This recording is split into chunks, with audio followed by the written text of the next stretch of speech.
Olá a todos, bem-vindos ao canal. Nós vemos por aí muitos vídeos sobre Unix, né? O Unix faz isso, o Linux faz aquilo, mas há muitas coisas que o Windows também consegue fazer. Hoje vamos descobrir algumas funções que tem no Windows que facilitam sua vida de alguma forma. Então vamos lá, já deixei alguns códigos prontos que eles são meio chatos de ficar escrevendo o tempo todo aqui. Então vamos ver assim, você sempre quis saber, por exemplo, se você está no notebook, quanto de bateria ele ainda está disponível. Vamos executar aqui para você ver. No caso aqui ele vai mostrar que não tem bateria, que é um desktop. Mas eu já executei todos esses códigos que eu vou te mostrar aqui, já executei em notebooks também. E ele mostra a bateria. Tá aqui, ó, bateria ligada na energia. Tá, vamos ver a função, como é que ela funciona. Ele usa a estrutura aqui do arquivo header file windows.h, que todos os acessos às funções do Windows, que estão escritas em C, em C++, estão nesse arquivo e esse arquivo carrega outros. Então, carregando o Windows.h, assim, em 90% dos casos é suficiente. Se não for, a gente coloca outros header files. Então, aqui nós temos a estrutura System Power Status, que ela vai trazer se a bateria está acionada ou não.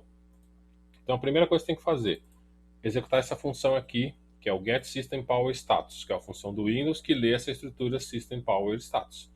Se ela for bem sucedida, ela retornar true, no caso estou testando falso aqui, mas se ela retornar true, ele vai conseguir identificar se a bateria está ligada à energia e se não tiver, qual a porcentagem que ela está no momento. Então, se ela não foi bem sucedida, a bateria não está disponível por algum motivo, o Windows não conseguiu identificar isso.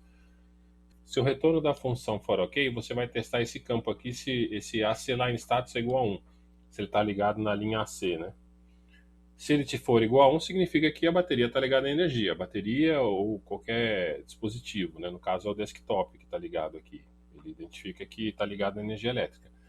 Se esse status não for 1, significa que a bateria está acionada. Aí você consegue, através desse campo Battery Life Percent, identificar qual a porcentagem da bateria e até fazer um programa que verifica isso de vez em quando, dá alertas, né? Evidentemente tem que estar isso provavelmente numa thread e ficar em looping de tanto em tanto tempo verificando isso. E legal, funciona no notebook também, é muito bacana. Então, uma outra função aqui do Windows, memória. Vamos executar.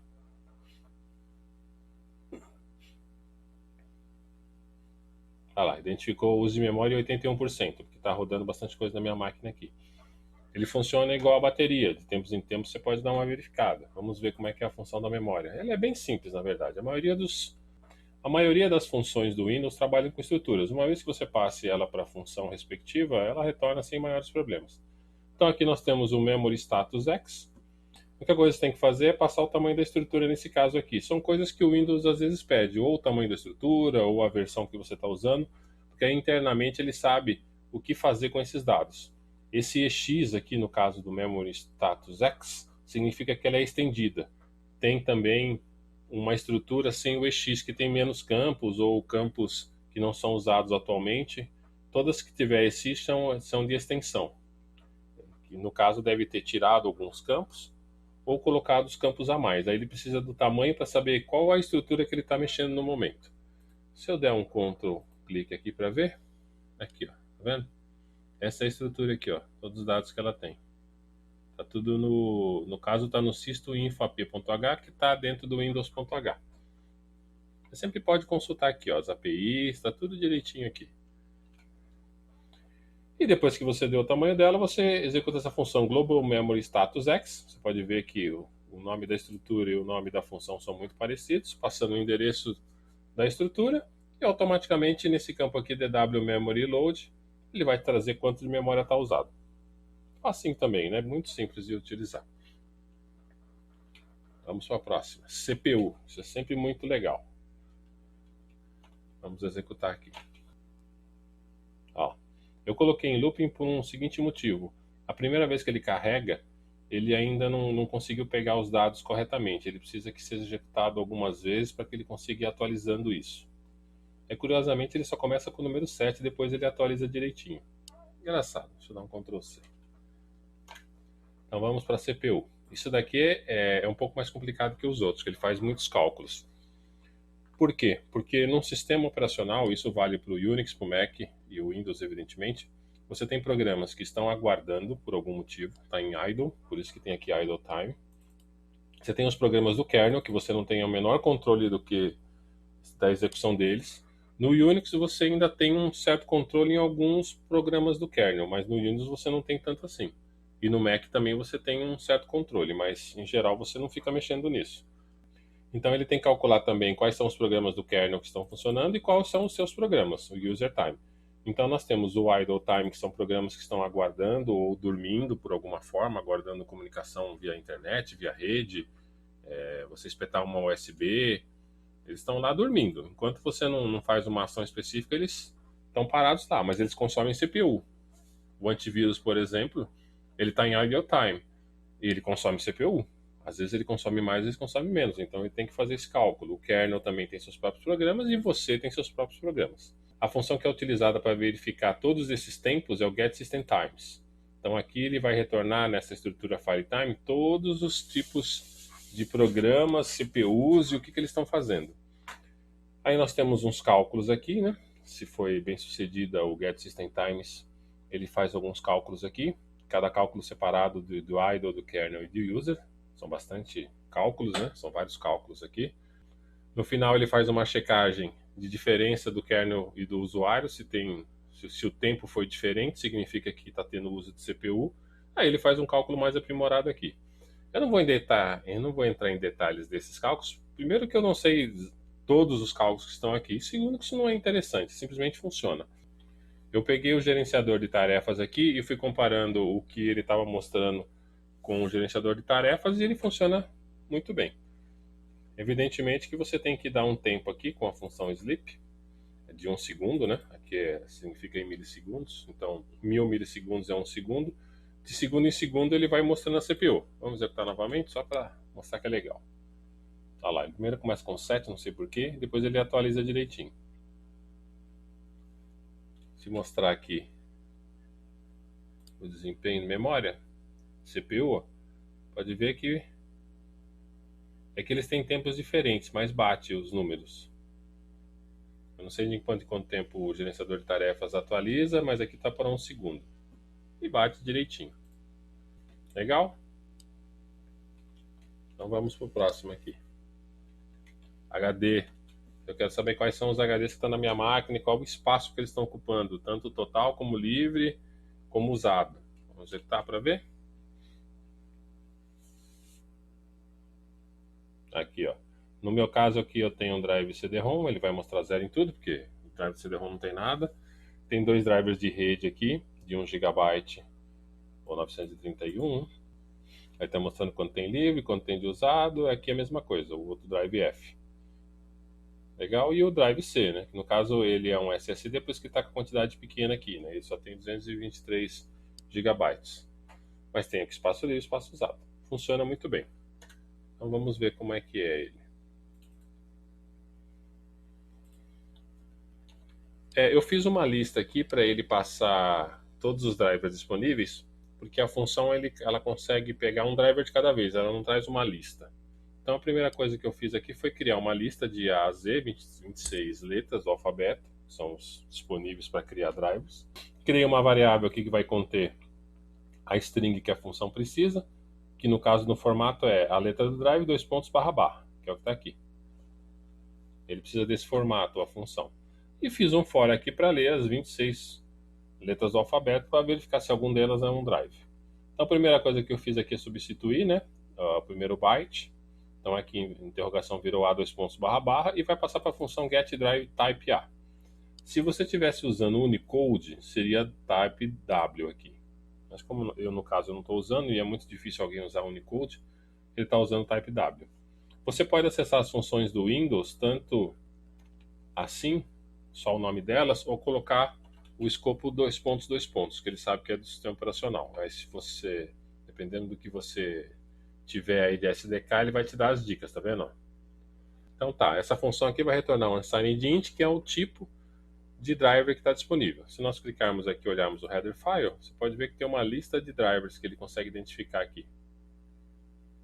Caso você tenha algum driver aí que retorne um número diferente, talvez você possa incluir ele na sua lista particular de tipos de drivers, se você souber do que se trata.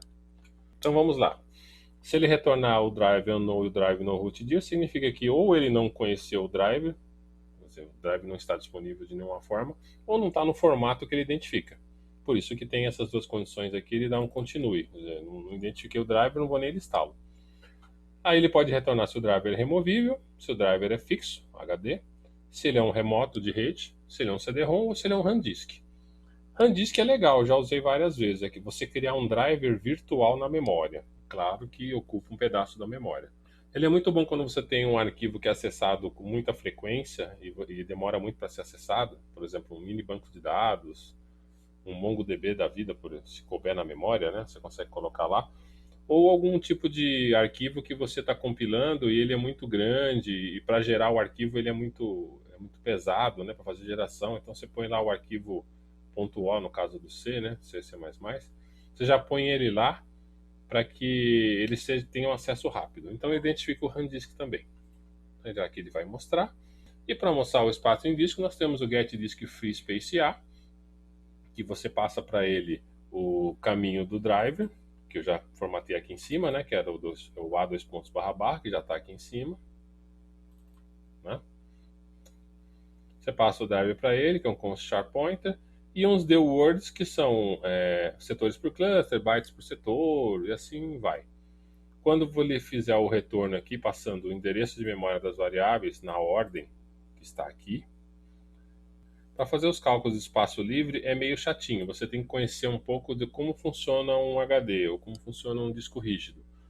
Ele é dividido em setores, em cluster, cada cluster tem um tamanho, cada setor tem uma quantidade de clusters. Então essa função getDiskFreeSpaceA, ela retorna como que está formatado o seu HD, o seu dispositivo. Se está em NTFS, está FAT, FAT2, FAT16. Então ele te retorna as características da formatação do HD. Aí a partir delas você tem que fazer os cálculos de espaço livre e espaço não utilizado. Então aqui espaço livre. É esse cálculo aqui, ó. Tá vendo? Dividido por 1024. Aí o espaço, quantos gigabytes tem aqui? No caso, ele vai mostrar o espaço livre em giga, né? Aqui ele está mostrando em kbytes, né, que eu dividi por 1024, depois em megabytes, depois em gigabytes. Então, espaço livre em gigabytes. Aqui. Depois, qual é o total que está utilizando? Aqui. Tá vendo? Número de setores. Depois, total em gigabytes. Tá vendo? A mesma coisa. Aqui ele mostrou em kbytes, né? Aí eu criei megabytes, gigabytes. Então, agora o total livre e o total do HD estão em gigabytes agora. Então, como que você faz o usado? É um tirando o outro. Então, o total do HD é o G total bytes. Total livre é a quantidade que ele está sobrando, que está aqui, né? Um é o free clusters, outro o número de clusters. Não sei se você notou a diferença. Clusters livres mostra quanto livre ainda está disponível HD e o número total de clusters é qual é o máximo que o HD consegue armazenar. Aí você tira um pelo outro, você tem a quantidade usada. Vamos executar de novo.